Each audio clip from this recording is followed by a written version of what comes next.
Welcome back to the Differential Show.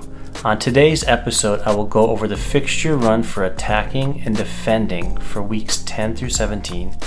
I will take a look at 3 different types of wildcard drafts, and I'll go over my personal choice moving forward. But first, make sure you hit that subscribe button. So let's take a look at weeks 10 through 17 attacking.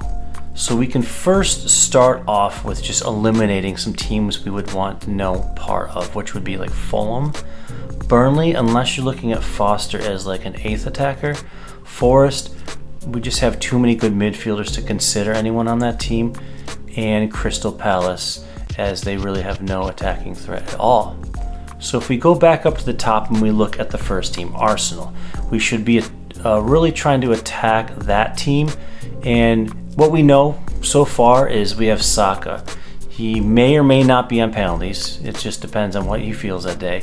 But we do know that he has 6 returns out of the last 7 games.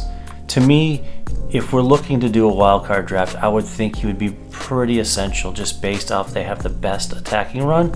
And then you can kind of look at, for a luxury pick, Odegaard. So we think about Odegaard at 8.5 would be a solid pick. He has only returned 2 times out of the last 7 games. So that's something to think about.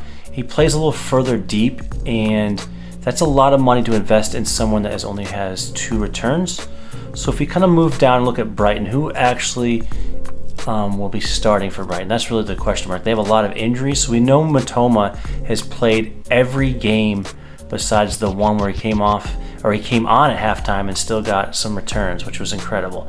He has 2 out of 7 returns, and he's blanked the last 3 weeks. But this is where we talk about this team scored a lot of goals, and they have the second best attacking going forward from 10 through 17 for the fixtures. So that's someone to think about. But if you're looking to save some money, Ndigra, he now will be starting on the other side based on Marsh as an injury. He can kind of move around and play different positions, but I would think going forward he would be an 80 to 90 minute player until Marsh comes back. That's something. He's only 5.0, so he's more of an enabler. So if you look down into the next team, we have West Ham. Really, with West Ham, the only one you'd really want to consider is maybe Bowen. I always say maybe because he's returned 5 out of 7. He really hasn't had any hauls, but he's pretty consistent for his price in that 7 to 7.5 range. And as we look further down, we have Wolves. A lot of people have taken for granted on how good Wolves are this year attacking. And I say, well, they're the bottom half attacking, but when they do attack, there's only a couple players that are involved, and that's really Neto and Hwang. And for me, Neto is the consistent player. He's consistently getting assists. He has returned surprisingly 7 out of the last 7 games. But a lot of teams are a lot of FPL managers are overlooking him because there's so many good options. But if you're looking for someone cheap, Neto would be my go-to for sure on that. We look a little further down, we have Liverpool. So there's a lot of questions on Liverpool. Who do we get besides Salah? Because Salah seems to be the essential person. Nunez has got question marks based on, is he going to start, is he not? I love the huge upside. If you can somehow fit him in there as your 8th attacker, that's amazing. That's not a likely thing for most teams though. Or if you just want to play risky, Nunez has got high upside. Diaz, a lot of people have been talking about Diaz, but we can look at his stats. He's only returned 1 time in the last 7 games. He's kind of a player that he moves around a lot. He has a lot of high energy. When it comes to actual results, it's not translating to FPL. He's someone that I'm not too high on, but if I'm looking for a differential that could have some good upside based on the fixture run, then that would be someone I would target. Okay, let's take a look at the defense from week 10 through 17. So the team with the best fixture run is West Ham, but they're not the best actual team when you're looking for shutouts. So it's kind of deceiving. They have the best fixture run, but they've only had 1 shutout all season. So if you are considering someone based on the budget, Sofal and Zuma are your best options back there. they do free up some funds for other areas on your team, and they do have a fixture run, so the fixtures have kind of played out this season, so that's something to think about. I know on some of the teams I've just produced for this show, Sofal has definitely made my team just based off of that run. If you look at the next one, we have Arsenal, who is the best attacking team, so now they have the second best defensive fixture run going forward. So you want to look at this and think about who would actually be considered in the defense. And Raya is actually an option, I would think so. He is not that expensive, but most of us are going Turner, Areola. But if you do have some extra funds, Raya would kind of help really get the defense, something a little bit different in the back, something that I've considered in some of the drafts. But your safe bet is the Gabriel, just based on his price. And then White, if you do have extra funds, White seems to have a little bit more attacking threat. They do have 4 shutouts this season, so I would think on any wildcard team you would want to have at least one Arsenal defender. And if you kind of look down, Burnley, that's not a team I would want to really look at based off of the actual ability of that team. Brighton, they're kind of Swiss cheese in the back.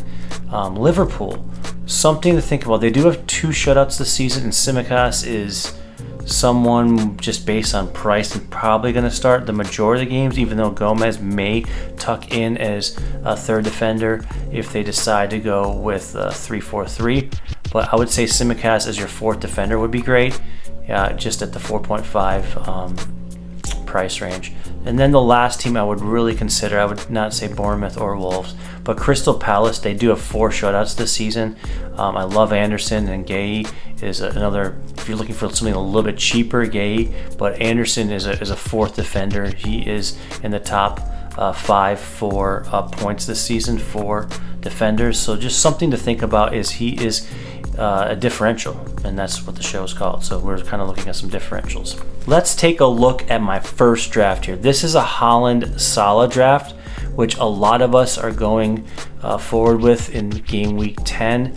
This is just going to give you an idea of what you can get. So in this draft, I was able to get Trippier, which I feel like he is an essential player based off of his return ability.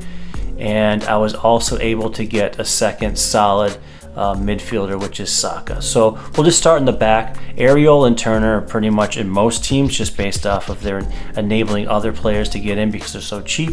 Sofal I talked about. I think him and Tsimikas, you can go just fixture based week to week. And then Gabriel is in most wildcard teams just because Arsenal's fixtures are so good. Moving into the midfield, Bowen I talked about, 5 out of 7 returns. He's in most drafts going forward, just so safe at his price in that 7 to 7.5 range. Matoma, just based off of fixtures, I think he's great. He's nailed, and I think you'll start to see returns just based off of fixtures. Saka, same thing. He has the best fixtures going forward. I feel like with this run, he is an essential player to have. And then Maddison had 2 returns today. What a great guy to have. So I think with this one, even when you look in the front, you have Alvarez and Haaland. You're sacrificing Watkins to have Trippier. So that's something you can think about. You can downgrade Trippier and get Watkins in there if you feel that's a better fit. But the glaring person that is not on this team because of just the value is Son. So it's very tricky to get in Son without really sacrificing one of your big hitters, but you have to sacrifice someone to get Salah. The second wildcard draft is a Haaland draft. A lot of us already have just Haaland, and we're trying to move into the Salah Haaland draft, but this is what you could get if you didn't have Salah. In the back, we would go with 2 Newcastle defenders based off of they are probably the best defending team in the league, and they have shutout ability, so you want to double up on that and just playing it safe with Gabriel in the back because Arsenal's fixtures are great going forward. So if you don't have Salah, what do you need? You need to have Son, because you got to have a little bit of coverage. What can you most likely not get if you have Salah? There are ways to get it, but it's a little trickier. You have to sacrifice somewhere else. Would be Son. So having Son, Saka, and Bowen, those are your nucleus of that midfield, your solid, consistent players, and then your risk is going to be Diaz and Odegaard, and you could switch out some other players. So if you wanted Mattis, you can switch it out, or if you wanted Matoma. But really, I'm looking for some upside on differential. Diaz has a really good fixture run with Liverpool. He's nailed. The results have not been there, but I think with good fixtures going forward, I think he will get the returns. And then Odegaard, you just don't know. Maybe he will get the penalty kicks going forward. Maybe he'll get every other with Saka. But that's just something to think about. And then up front, obviously it's a Haaland draft, and then Watkins is a player I feel is essential. I really think Watkins has done great. After his big haul, he still has had returns, so it's great. I think this is a well-rounded team. Even if you look at the bench, Tsimikas can always come in for if there's a tough week, maybe for Arsenal or Newcastle. You don't want to play both. Tsimikas can come in. And then Evans is just someone a little bit different. He was a good enabler at 4.0. With this team, there's 1.5 in the bank, so you have some wiggle room to kind of maneuver. And I forgot to say with my first draft, the Salah Haaland draft, there was nothing in the bank, so that was a fully maxed out team. And for my last draft, this is the no Haaland draft, or we can call it the Salah draft. We'll start with the goalkeepers, same goalkeeper. So I've used the same tandem just based off of, I think it just frees up a lot. So even if you go Raya in there, I like to have some money in the bank. And with this team, I'm able to have some money in the bank. So just looking at before I kind of go through them, this one does give you 2.5 in the bank. A lot of maneuvering, especially if you're nervous about not having Haaland. It just helps you get back to him quicker. Same defense. So the same two Newcastle defenders with Gabriel. If we kind of look in the midfield, that's really what we want to focus on here is Saka and then Bowen. So they've been on all of my teams. Obviously Salah because it's a solid draft. But with this team, you can have Son and Maddison. And then you would go with Alvarez and Watkins up front. So you're kind of just moving Haaland into Alvarez, and then you're gaining Son, Maddison. And then the bench, so I would say a little bit of an upgrade because I do like Pau. He can come in and enable just like I would say with Tsimikas. And then I did put Gusto in there just based on, you know what, Reece James is going to get injured again. It's going to happen. And then once you get to week 16, 17, he might be actually a player you want to play. So I kind of threw that in there. So just talking about what I feel, what was the best draft that I would go with. And I'm kind of on the no Haaland draft.